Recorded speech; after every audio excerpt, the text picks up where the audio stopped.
mīļie cilvēki, metiet no savu pīpāšanu, tas nav labi. Bet sāk jau bērnībā no sevi par vecu pakluso no vecākiem, brāli pīpāt, šķūņi augšos, nopi biekšā, staļļos un ārās, ka nenotiek paldies Dievu. Bet un tad jau īsāk pīpāt jau skolā. 7. 8. klasē jau stabili pīpāju.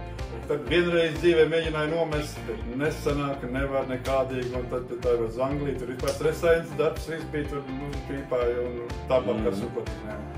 Tīm pašu, ko tik nedarīju. Un tad atbrauc apkārt 14. gadā uz Latviju, pārcēlos uz Lietrāpiju, slimnīcā iekšā uz 8 dienām. Vienai palātā sirds problēmām. Ko izraisa pīpāšana vairāk vai mazāk. Jā, tā ir. Un bija 11. vai 12. sāks slimnīcā Liepājā, un sliekums bija braukt lejā. Nepīpāju, un sieva man neved nekāds cigaretes neko, bez mājās man sieva var nepīpā, kaķis ar nepīpā, nu, ko tad.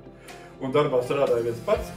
Arī var nepīpāt, nav kas muļķodamies kaut kāds tusīši bija, un simpali, nē. Tas pretī, nevajag labāk metiet no savu pīpāšanu un citas ekonomijas ziņām, kādas cenas tagad ir tādas, jā. Tā ir mana pieredze, jā.